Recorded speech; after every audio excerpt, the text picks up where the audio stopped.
This is a panel discussion with moderator, our very own Rishi Katurji, and other speakers, Mr. Arya Chakravarti and Mr. Abhimanyu Prakash. Now I request CA Amit Agarwal to come to the dais and introduce the speakers and facilitate them.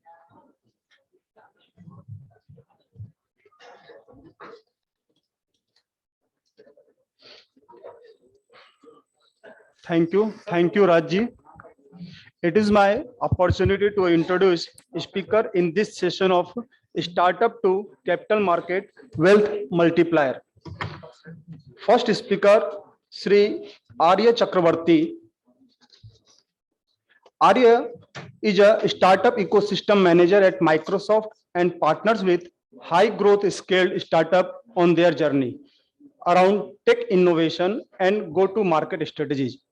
He has been with Microsoft for over 2.5 years and has an MBA from SPJ MIR Mumbai. He has also worked with Infosys for more than 3 years serving BFSI customer.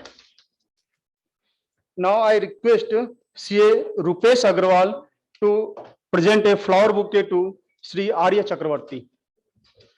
Please put your hands together to give big round of applause.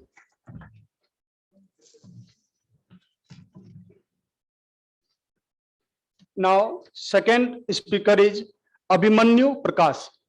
Abhimanyu Prakash hails from the multi-generational family of entrepreneurs and is also an architect and urban designer by qualifications.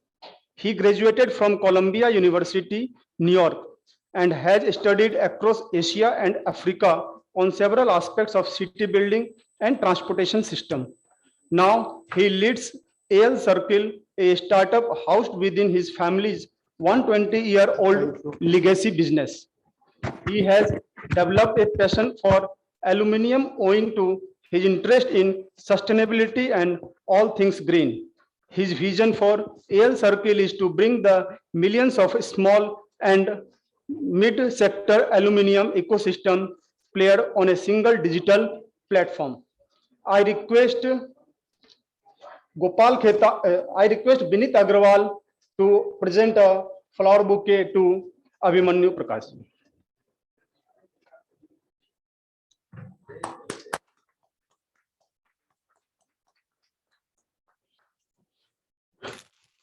Now our third speaker in this session is CA Rishi Khator. CA Rishi Khator, managing partner of Chandar Khator and AMP Associates Chartered Accountants. He has a meritorious and outstanding academic records. He is a fellow member of Institute of Chartered Accountants of India. He is a certified public accountant from the USA. He is certified IFRS professional. He is also a first-class commerce graduate from Calcutta University.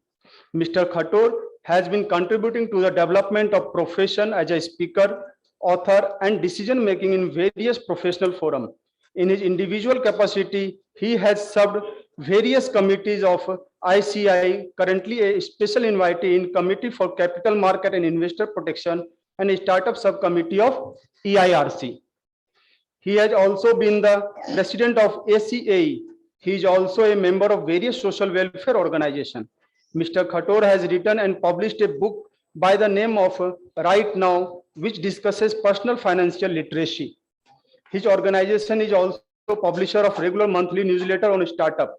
He is engaged with the startup ecosystem comprising startup, incubators, family offices, investor, etc. as advisor, promoter, and expert. Now I request CA Gopal Khetan to present flower bouquet to him.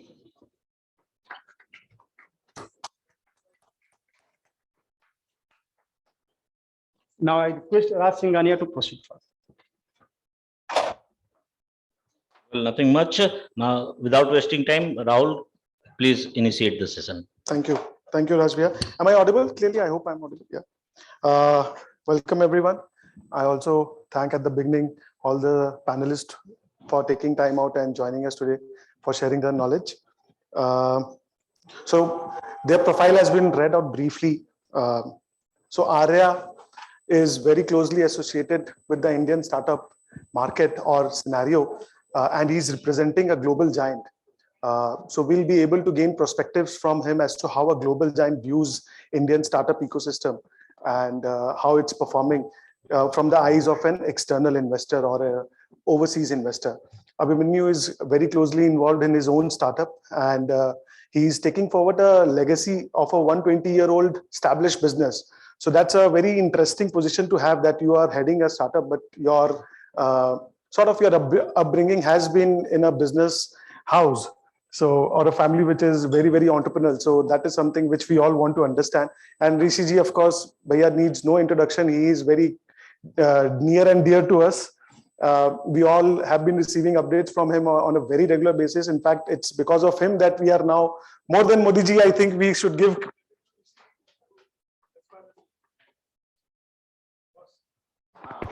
Yeah, more than Modi ji. We in Calcutta should give credit to Rishi ji for making us more aware of the term startup. उसके बीच में एक hyphen भी जाता है, ये हम लोग को पता नहीं था, ये सर बताए हम लोग को. एकदम वही हुआ sir. Thank you. Sir, at the onset, especially we would want to, I would want Rishi ji to start this deliberation, and then I'll take it on to the other panelists. Sir, what is the difference between a startup and an established enterprise? Sir, for example, Zomato is now one of the largest companies in India, yet we are classifying it as a startup. We are very small practices, yet we are not classified as startup. Sir, how do we differentiate between a startup and a regular enterprise, and when does that transition happen, or a startup remains a startup all throughout its existence? So we should go by the definition what the government itself has given. What is a startup? Startup is a company or a LLP or a partnership firm which is engaged in the improvement, development of product, process, or a business, scalable business model, which has a high potential for employment. So generally what we have seen, it is extensively using technology for development and improvement of the product or process or business model scalable. And an established enterprise or a regular enterprise, I think the previous session also they covered, is they are serving customers, but they are more in our traditional business, what you can say, like that of a sweet shop or a manufacturing unit or any other trading shop. So these are the two differences. So one is use of technology intensely. Secondly, it is production, development, process improvement, and scalable business model. And so once a startup, always a startup. I wouldn't say once a startup, always a startup, because always a startup has a dream to grow and to become a regular company being listed. Now we are seeing a sort of spree of listing of startups. Correct. So they obviously want to grow from startup. In one of my previous session, I said कि ये जो what you have said here, startup to wealth to capital market, माने बचपन से जवानी तक. Okay, so that is what the growth of any organization is. It's a lifetime of the business, and it obviously wants to grow up from a startup. Correct. So thank you. Before I move on to Abhimanyu, quick couple of points.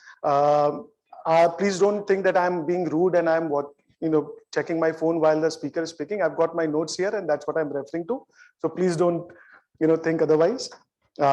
B, if our online viewers have got any questions, please feel free to type them in the chat box. We'll take it at the end of the session with the speakers. Abhimanyu, so you are of course from a very unique position. You have a rich legacy of entrepreneurship in your family, and now you are heading a startup. So what's the difference, and again, how do you differentiate?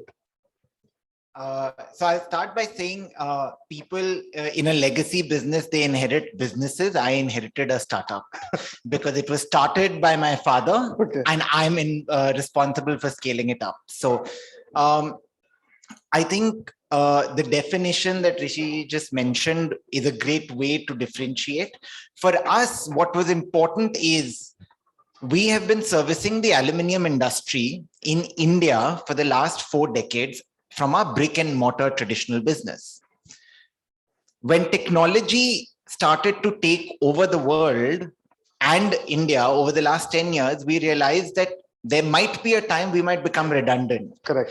So our startup came from the place of how do we not make ourselves redundant or not let someone from the outside make us redundant, let us make our own selves redundant. Exactly. And then we come to the point which was mentioned about scaling up. Sitting in India, we were able to bring technology equipment from all around the world here.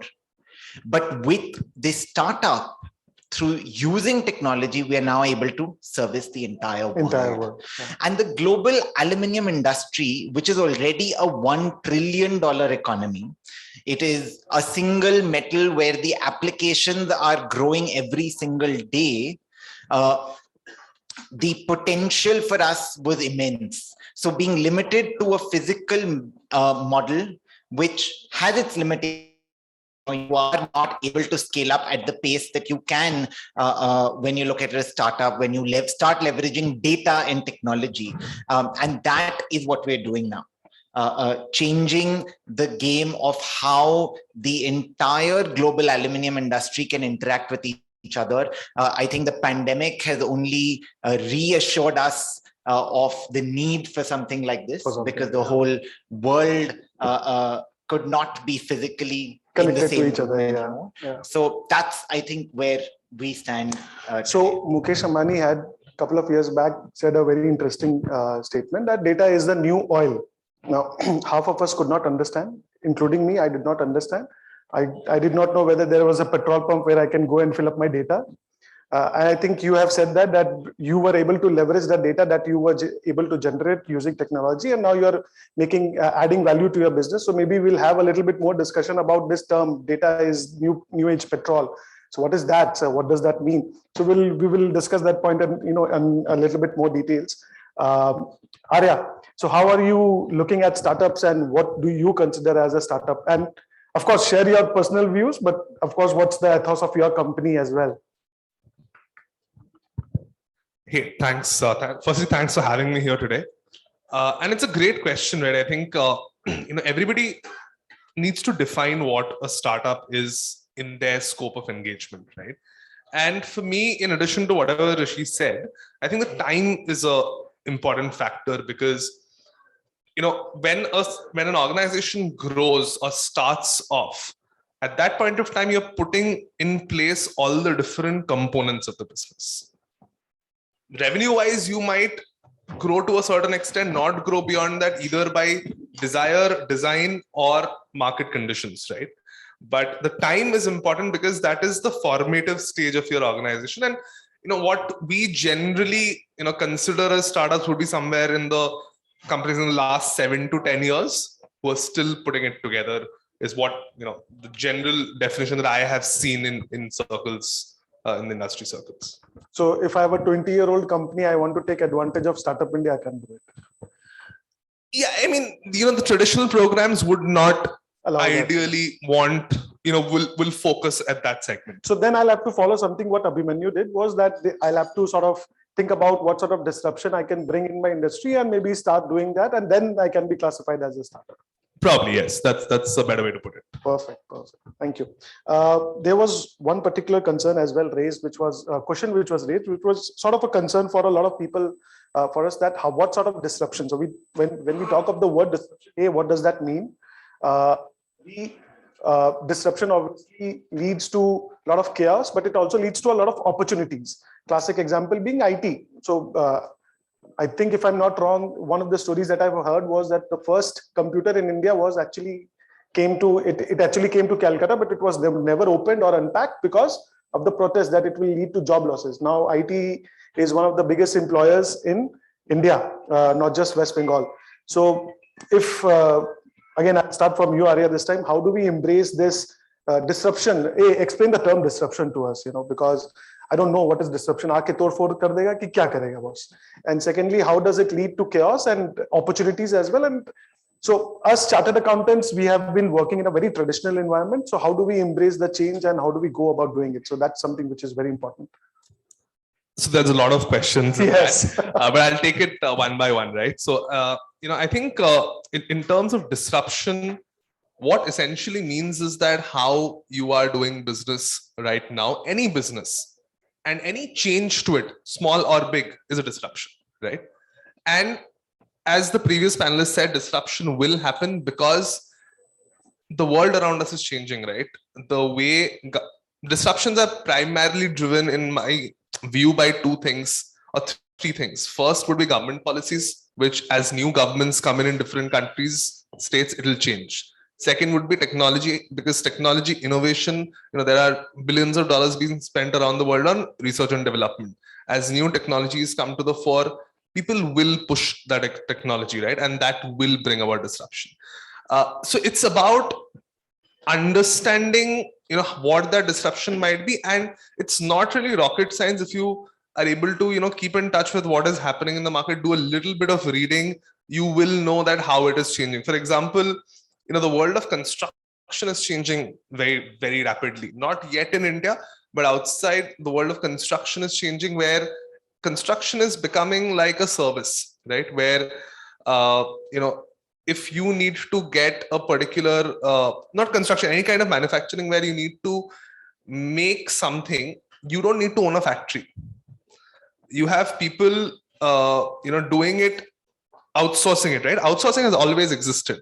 What has changed now is that people have leveraged technology where you can monitor that entire outsourced manufacturing sitting at your location and not depend upon the third party provider to do that thing, to do that manufacturing for you, right?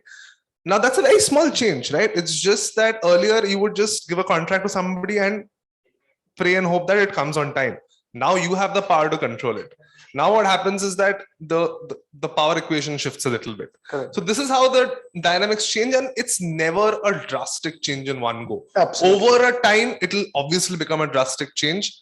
It's about how you are able to read those signs and adapt to it. Correct. So the change is going to be gradual. It's for us to keep up to it. Thank you.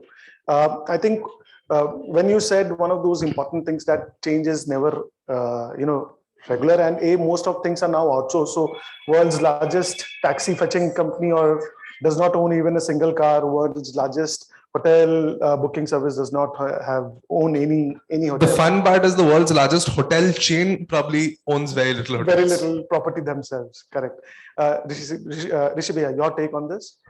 The disruption and how we as chartered accountants, and not just for us, but also for our clients, right? So if we have someone some clients in the aluminum sector, and then we have heard Abhimanyu, for example, the kind of disruption which is coming. So how do we make sure that we are updated, and how do we understand this, and how do we figure out the patterns, not just as chartered accountants for ourselves, but also for our clients? So first of all, what is disruption? Like, we used to have yellow taxis.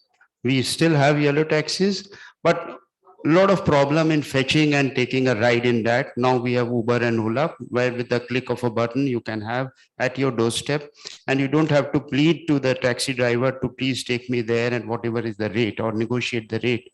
Then you have children have called in their friends at home. So they want a lot of food. Mother need not get stressed out for that. There is Zomato and Swiggy, and even at the dead of night, they are being called, and this is disruption. So it eases the life. It eases the way we see any service. So as you said, Airbnb, Oyo Rooms, they have the largest aggregator of hotel rooms without owning a single hotel. In fact, Oyo is about to come with an IPO. Then you have also a very innovative health tech, which is having tie-ups with a lot of hospitals, and is assuring corporate services from the hospital, just like a corporate patient coming from a corporate tie-up, by having tie-ups with the hospitals all around the country. So without owning a single hospital, and they are assuring beds in hospital, and in these COVID times, it is very relevant. So these are the various disruptions. And so far as CAs are concerned, how do we update ourselves in these? I think there is no shortcut in that. first of all, we need to have an interest in updating in that. So, and I'm sure there will be clients among us whose sons or daughters are wanting to come, have brilliant ideas. In fact, we keep on getting such references where the sons or daughters, they have brilliant ideas and they want to discuss it, how to go about it. So there's a lot of value addition a CA does to in the framing of startup, right from cradle, like the business idea, the business modeling, the legal structure, the pricing, the costing, all these have tremendous financial impact and a key to the success of that particular idea. So which is where we as a CA with our commercial, legal, managerial skills, and of course, finance and taxation skills can guide a startup and promote this disruption in our daily life. Perfect. Abhimanyu, so how do you see disruption coming in, not just in aluminum sector, but say all the things that are mineral in nature or traditional industries in nature? How do you see disruption coming in there, and what sort of examples that you have seen of disruption, so that, and something which is very unique, so that we as normal layman, we can also see the change patterns coming in, and we can also read the signs that, okay, you know, this is something which is going to be in there in the future. So how do we understand that? So I'm gonna start where Arya mentioned about political decisions or government policies which cause disruption. And I'll take the whole world right now is dealing with climate change. Correct. And China, one of the biggest manufacturing hubs on the planet today, last year took a huge call to cut down production across several sectors. Minerals was one of their biggest sectors. Aluminium, steel, plants across the country were shut. And China being the biggest supplier to the world, it caused not just disruption in China, but across the globe. The whole world was going helter and skelter for supply of basics. Of course, in the aluminium industry, I know finer details, but across all metals, there was a shortage. And what that did was it gave an opportunity for many businesses like ours at AlCircle to come in and connect the rest of the world, which was solely dependent upon China.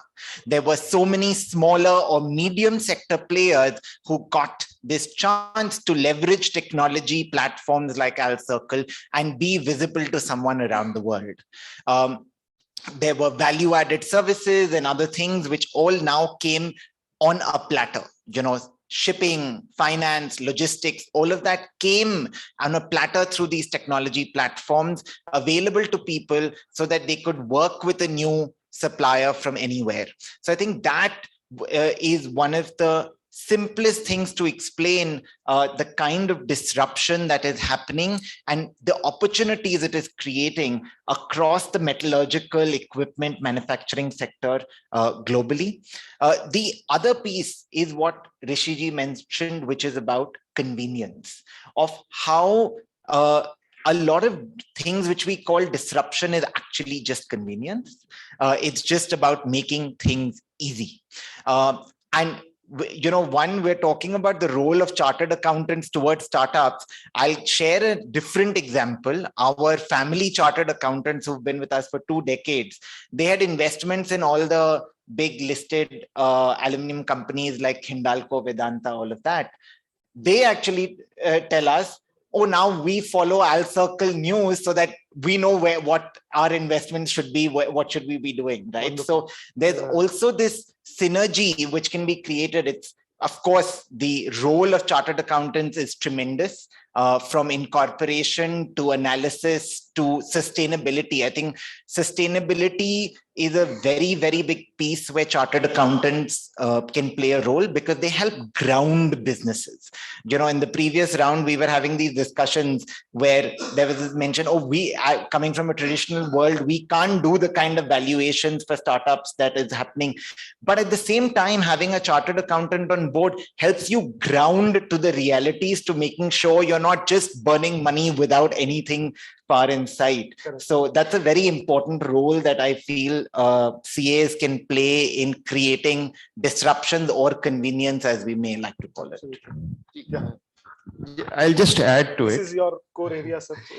So we have seen this COP happening where Prime Minister Modi also attended in Europe, which is like a lot of problems, climatic problems the world over.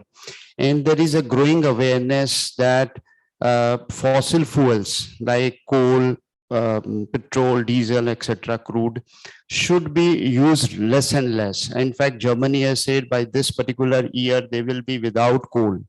They will not be using coal at all. So now this is a growing disruption.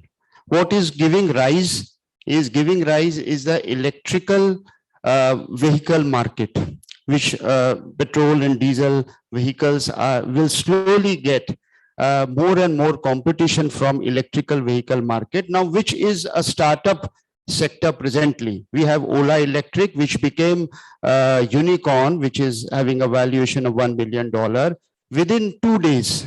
The moment they opened up their share subscription, within 2 days, they become unicorn. Then we have, so in electrical vehicle market, also you have battery segment, you have charging station segment, you have making of two-wheelers, you have making of commercial vehicles, you have making of normal passenger vehicles. You are also having like, there are many startups which has just plying electric vehicles. For example, I think I'm forgetting the name in Delhi, Blue something, where they only ply electrical vehicle. And this is also a startup, Blue Smart, I think. Blue Smart is the name in Delhi, which is soon going to come up with a Series B funding. So this is creating a lot of opportunities arising of disruption of climate in what we are seeing in the world. Okay, thank you, Bhaiya. Now, so I think one of the members in the audience had a question that we have an idea, and in fact there is also a question in the chat that I have an idea. Now, how do I go about it? I think the first step is, you know, the question which that gentleman had, that is, how do I validate my idea? How do I get it validated? So B, once I have got the validation, what are the next steps? So my journey from being an idea to a unicorn, and as pointed out by Alok in the earlier session, that once you get that seed funding, once you get that Series A funding, those investors will then will join you in the journey, and they will ensure that you are a success. So that, you know, from idea to at least seed fund stage, how do I go about it? Arya, since you work with so many startups, and if you can also share some specific examples, that would be good, because I just saw a comment that people would want to hear more examples, real life cases, and more so that we can associate with it. Sure. Yeah. So I think, you know, there are two terms that is used very often in the world of startups. It's called product market fit. And before that comes something called as a founder market fit. Now, in 90% of cases, what usually happens is that if I am working in a particular industry, I know what the pain points are. What is it that people in that industry have a challenge in doing? And then it's about how I can ease that journey, right? Because when you are trying to find economic value in a particular industry which is already running, right? It's running fine. You will need to make people pay you money for something that they were anyways doing earlier. Why will they pay you money? Because you are helping them do it in an easier manner. So it's about, once you have that idea, go about validating if you're from that industry, or if you know somebody from the industry that you're trying to disrupt, that will people pay money for this particular product, right? Let's bring in examples, right? So, and let's take the world of social media. I think it's very pertinent. Every company today has a huge social media presence across all major handles, right? and they spend a lot of money in running campaigns and ads on Instagram, Facebook, Twitter, etc., etc. It's important that they need to calculate the ROI for that. What people traditionally used to do is that hand this entire work to a social media agency and say that, hey, this is the amount of money that I have for this purpose. This is the ROI I want. You go and figure out how you want to spend it, where you want to give the ads, and then give me an ROI report based on how many people saw the ad, how many people clicked on the ad, and how many transactions or leads came in from those. Now, this is a cumbersome process, right? This is a cumbersome process on two fronts. You'll need to hire an agency, trust that agency, pay that agency money, of course, but you have no visibility in that entire process, right? Now, this became an opportunity. So people who were in this industry, who were already probably running either from the planning a social media marketing agency, or who are from the world of corporates giving out this money, they saw that there is a gap here, right? Because it's a difficult process. Now, then they went about saying that, hey, if I make an automated dashboard, which gives you real-time updates showing what your activity on Twitter is doing, what is the sentiment about, say, for example, your organization on Twitter or Facebook. Yes, will you give me money? And I'm sure that people said, yes, we'll give you money.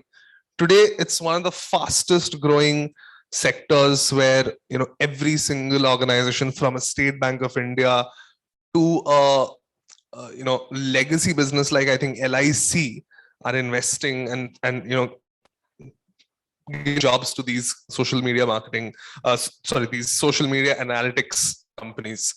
So it's you see, right, how you understand the problem. You are either on the supply or the demand side. Now, importantly, I have no experience in the social media marketing industry. I would have never been able to think about this idea because I don't know how it works, right? I might think, chalo, this might be a good idea, but I will need to validate it from somebody who works there. So it's important to know somebody in the industry that you're wanting to disrupt, and then definitely go about validating it. When it comes to, see, after, and for every type of business, the first step is different. For some businesses, it's about setting up tech.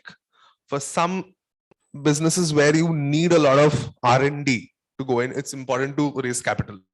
For some businesses where it's a e-commerce supply chain, it's important to set up at least a basic supply chain network, have your suppliers in place. So it's every particular industry, every startup has a different first step. Assuming that raising money is a common thing among all of them, and when you go to a VC fund, it's important that having that founder market fit is very important, because that is something that every VC will first judge.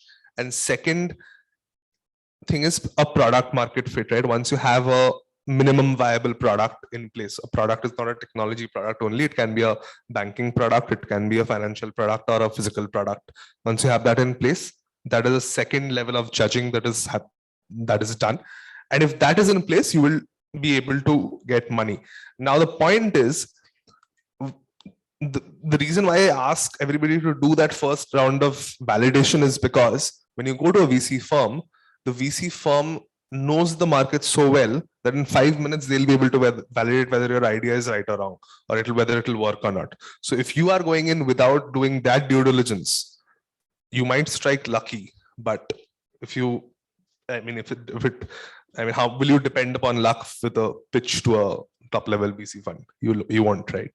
So I think that probably gives you a good idea, right, over the questions. Correct. I think, I think there are, before I move on to Abhimanyu and Rishiji, there are two important things that because of the paucity of time, we won't be able to discuss them in detail. But one is the role of a mentor at this stage. So you need to have mentors who will be able to answer questions that every one of us has. And these are questions which are very regular questions. What should be my company structure? I don't need to have a CA there, but I need to have someone with whom I can have a very open and a very clear discussion. So that's one point. And second is, of course, the co-founders. So there is, of course, a very big networking. LinkedIn, for example, is a big networking platform to find the right sort of co-founder. Classic example, we have got 3 people here who have partnered amongst themselves, and now they are running a very successful firm, right? So within this industry, so finding the right co-founders also make a lot of difference. But we won't get into those because a paucity of time, but they also play a very critical role in this. So Abhimanyu, up to you. So for example, how did you ideate this, or your father ideated this, and then that initial stage, how difficult or what are the challenges you face? How did you go about whether this is something that we should do or not as an industry house? So for us, one of the big fortunate pieces was that we had been working in the industry for many years. So we had an idea of what are the pain points, what is the needs of the industry.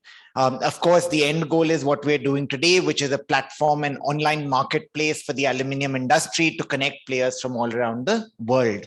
But what we actually started with was something completely different. And that was a part of our process to validate the idea, which is we started with a news platform. Because we realized that how can you expect someone to start trading with someone across the world when they don't even know what's happening in the aluminium industry across the world? And so the process to get where we are today was different. We started with a news and information platform. We had a weekly newsletter. That was the first thing we did, which would go to people around the world in the aluminium industry with news and bites and pieces. And once we built a customer base around that, today we have readership in every country, so all 195 countries on the planet, with over 10 million hits each month. And that validated us. Okay, we've gotten enough of a customer base who now trust the information we provide them, that now we can start selling them things. We can start connecting them to other people, and they will buy that, they will transact, they will operate. And so our process of idea validation was a little different. You might not be always starting with the product where you want to get to. You might have to choose a different way to get there. And in this, I think, you spoke about bringing a mentor in. I feel one of the things which any mentor in the startup world asks today is for data.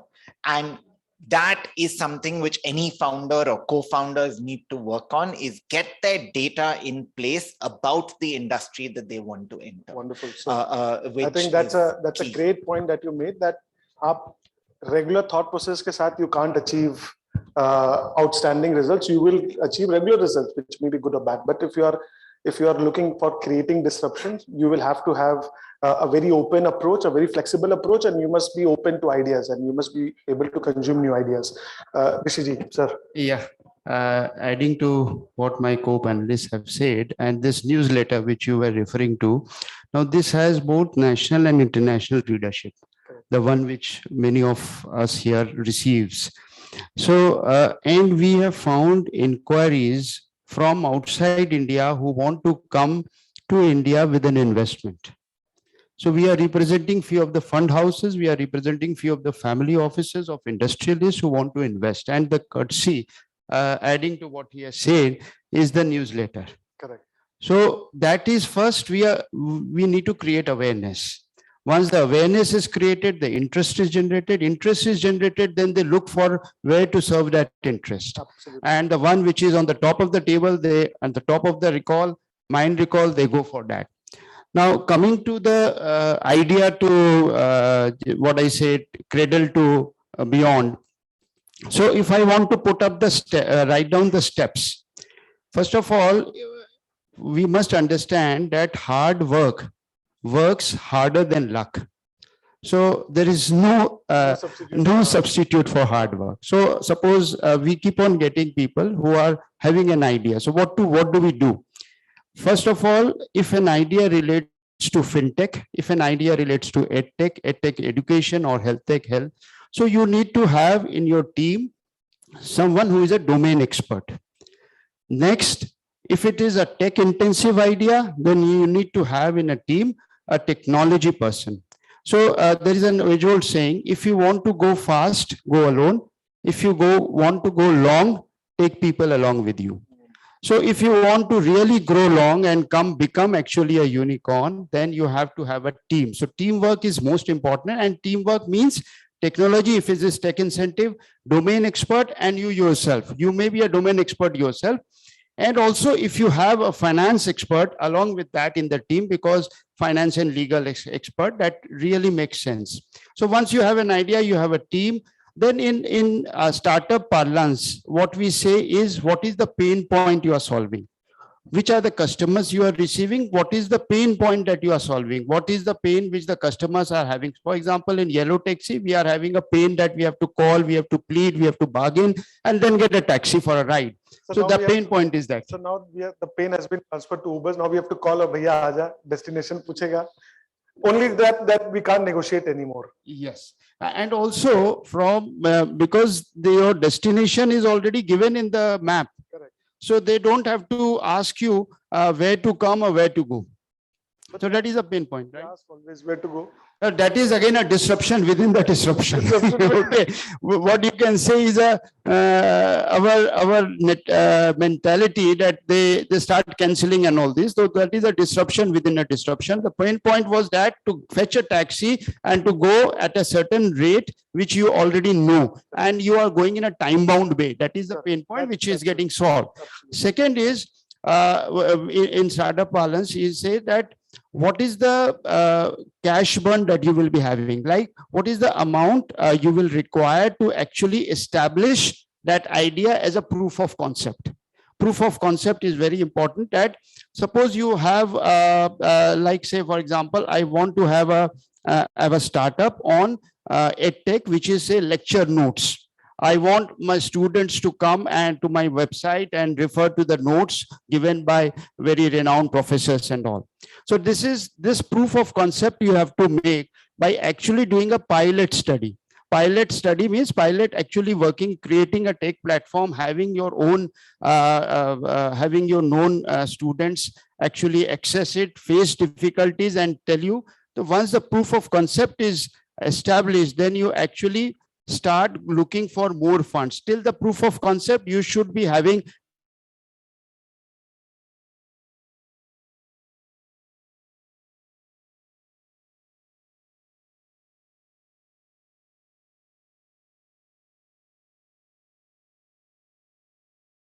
for making a proof of concept. If you want to have, you don't have money for making a proof of concept, you can go to family friends, but you can also go to the government of India, and they have an EAC, Expert Advisory Committee. It's given in the website startupindia.gov.in, where If we can elaborate on the government policies, like you're saying. So taking this point further, with this, conclude your point, and then we can talk about the various government policies. we will do that. Yes. Okay, so the seed fund, so once you have that fund, you go and establish the proof of concept. Once the proof of concept is there, then you go for a larger fund size. But before that, you need to have a legal structure in place. It may start as a proprietorship firm, it may start as partnership firm, but soon when you are having investment from people other than your family or friends, you need to have a legal structure. You need to protect your rights, you need to protect their rights. And many a times we have found that there are international transaction involved. Some NRI is interested in this particular idea.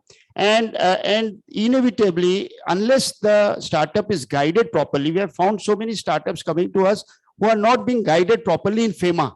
That once any money comes in by way of capital from outside India, a lot of formalities have to be observed. So once this proof of concept is established, then you go for a pilot, and then the pilot, once it gets escalated, then you go for angel funding. The normal size of angel funding is, I'm just giving you the steps, okay? Normal size of Indian angel funding, average angel funding size is $0.95 million.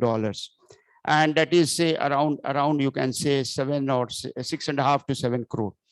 So, and then once the angel funding is there, you use that angel funding to scale your business. Once it reaches a particular traction, you start getting revenue, may not get profit, but you start getting revenue, you start getting traction. People have started using your using your idea for solving their pain point. Then you go to Series A. Series A normal size is around $4.5 million. Check me if I'm wrong. $4.5 million, and then you go beyond that. Once you are reaching Series A, as my previous in the previous technical session, they said, then they pull you up on their own because of their own interests. A few years back, an industrialist said, it's in a offline, it's not really relating to that, but he said that, look, I have a loan of 600 crores from the bank, and I am under tremendous stress. If I had a loan of 6,000 crore from the bank, then the stress would have been transferred to the bank, not to me. So taking the analogy from that, once you have a Series A funding, the investors in Series A, they pull you up because of their own interest. They want to have more and more valuation, and accordingly more and more investing. And this is how you grow from startup cradle to bachpan to beyond. Government policies that was introduced recently, and because of that we are seeing this unicorn boom in India, was that the IPO related, that earlier there was a rule that you need to be profitable in order to come out with an IPO. Now that rule, I think, was taken back in 2018 or something, and that's why we're seeing a lot of unicorns. Arya, one of the things, the first, so we have heard the term unicorn. Can anyone tell me which was the first unicorn from India? First unicorn startup from India? No, it was InMail, InMobi, and it was taken over by Microsoft, and that's how it became a unicorn back in 2013-14, and it was a platform for advertising. Hotmail was US based. It was by an Indian, but it was US based. Just to correct you there, InMobi is it's not acquired by Microsoft. It's just a strategic customer for us. But you helped it become a unicorn. Yeah, of course. I mean, it was, I'll not go into the details, but of course we do a lot of work. No. Now it's on. Yeah. So, I'm sorry, the question was, so how do you, for example, unicorn market, what government policies do you think are playing a role, and what is your further expectation from the government as far as startup is concerned? I think it's very important, right, that market valuations or private valuations, in my opinion, for any organization should be a lagging indicator. It should never be a leading indicator of where you're going with your business, right? So that is something that I believe in. And the unicorn boom, probably it will not sound nice. It is primarily because of excess liquidity in the market. So you're saying it's not a boom, it's a bubble. It is a bubble. It is a bubble, in my opinion, very personal opinion, just speaking for myself. Absolutely. Yeah, because if you and the CAs in the room will know this better. I think the traditional multiple, right, from revenue to valuation was what, 8 at a very, very optimistic level. Today, valuations are, what I have seen, valuations are at about I'm just doing the math here. Just hold on. Yeah, valuations are about a 200x multiple of revenue.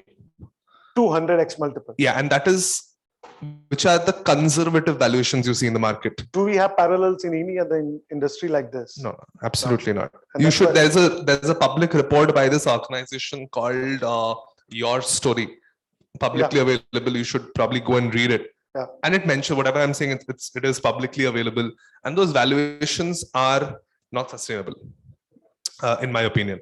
And it's important that, and I think during this conversation we'll anyway speak about where CAs are important.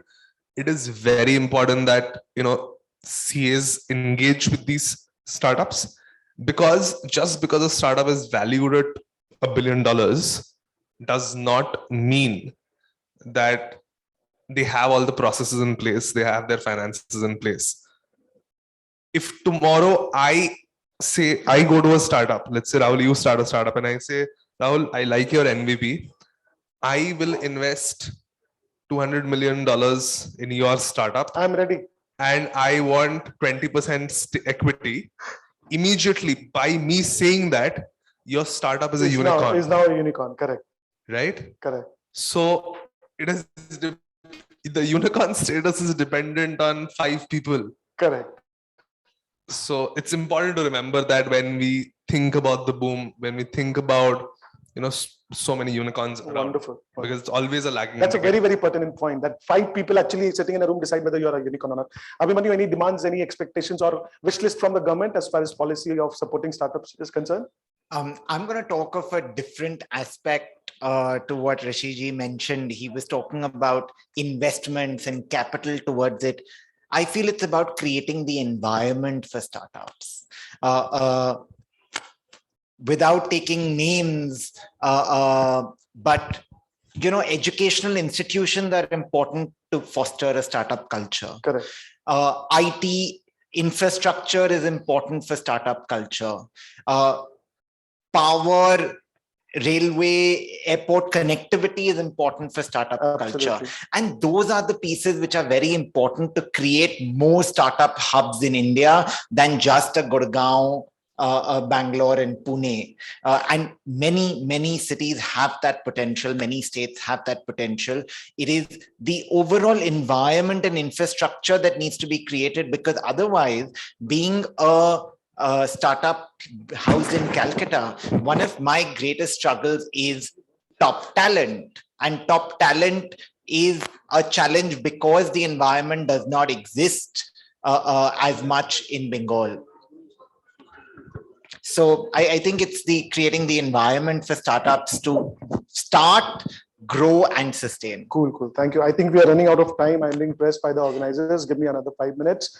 One quick point. Startups are not always for profit or for business. There's also a very interesting concept of social startup. This is something that we must always we need not be focusing just on businesses, but there are also social startups. So on a very quick note, on a very quick note, I'll ask Rishiji, Arya, and Abhi just to share some examples of what's a social startup. Just brief us properly, and then we will take questions very quickly from the audiences, and then we'll wrap up the session. So we are engaged with one social startup, which is formed as a Section 8 company, which is not for profit company. And it is engaged in utilizing technology and into providing women healthcare into the rural areas using technology, using technology as a resource, especially doctors, paramedics and all, and into providing in rural areas healthcare. So that is one social entrepreneurship which we are personally engaged with, and it has just started, and it has got sort of angel investors from outside India as well as a lot of people from India. That is one thing.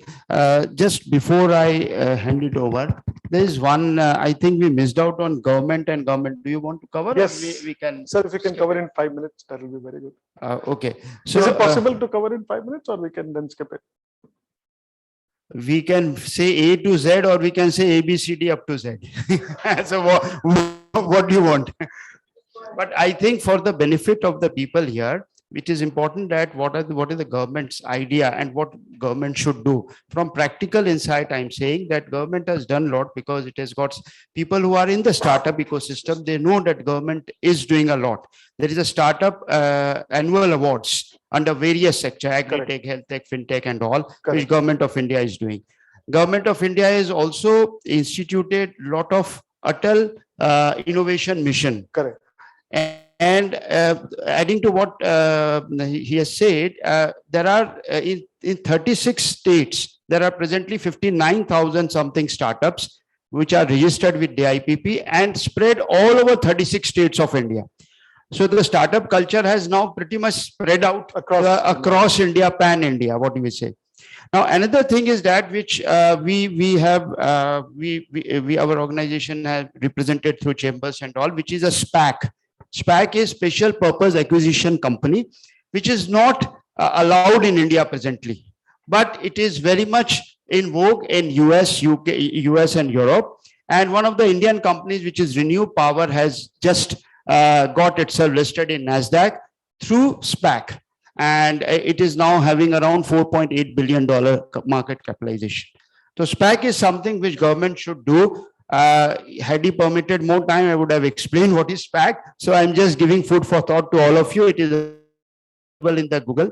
And another thing is that many of the startup, because they're hard pressed for money, they always have to, whenever they are raising capital, especially a company, private limited company, they have to get the shares valued by a registered valuer.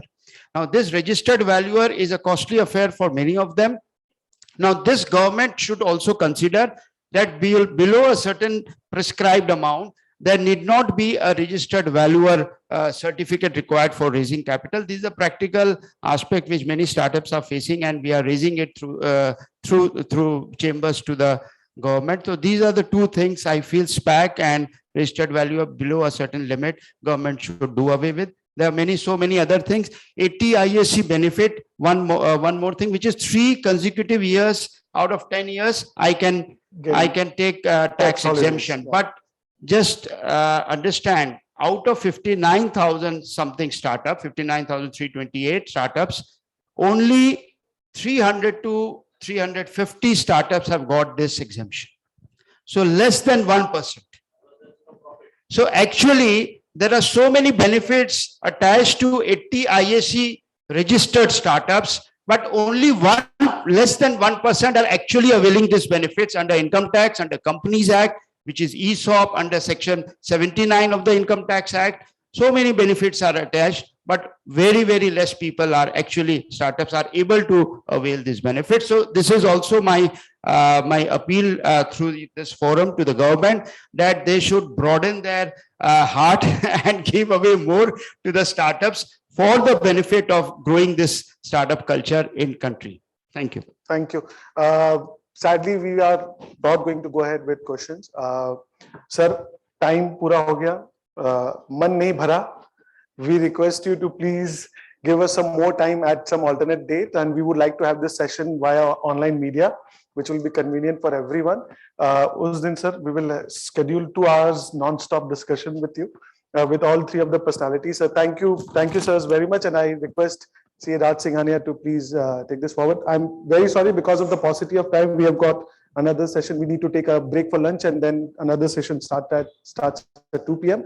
We are not able to take the questions. I can see that there are a lot of questions in the chat, and I see a lot of curious eyes here in the audience as well. But the speakers are here. They are here in person. So during lunchtime, you can catch hold of them. Thank you. Thank you, Rajvi. Thanks, Rahul. Thanks. And thanks for wonderfully moderating this particular session of panel discussion. We have 3 learned speakers on this. It was really a nice and wonderful session. Now I request C. Anil Anchalia to come and offer a formal vote of thanks to our learned speakers. Thank you, Raj. It gives me immense pleasure, sir, in offering vote of thanks to the learned panelists for accepting our invitation despite your busy schedule and present physically over here. We got useful insight from all of you gentlemen on the topic, given topic, idea to unicorn.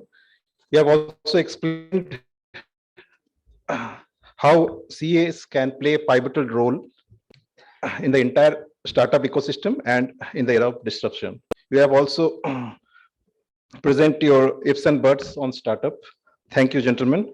I also thank Rahul for wonderfully moderating the panel discussion session. May I now request the August gathering, please join hands, and may I now request CA Anil Mandawala to come forward and offer a memento to CA Mr. Abhimanyu Prakash.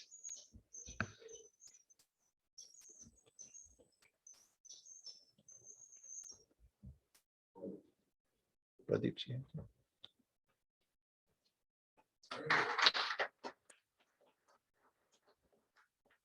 Thank you, Anil Bhaiya.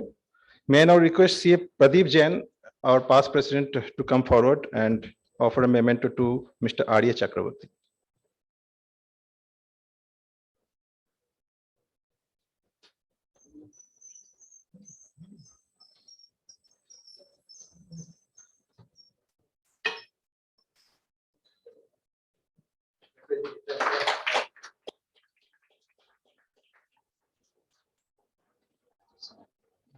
May I now request CA Rajesh Singhani, our past president, to come forward and offer a memento to CA Rishi Khatorji.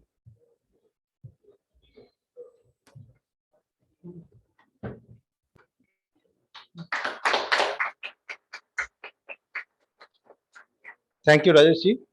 With this, we conclude this session. I request the house to join for lunch. Next session. We'll have around 40 minutes break for lunch. All the August gathering are requested to take the lunch. Before we proceed to lunch, on behalf of VIP Road Chartered Accountants, I must convey my thanks to our both the sponsors, JRK Stock Broking, as well as SB Fintech Services, which is into tally service providing.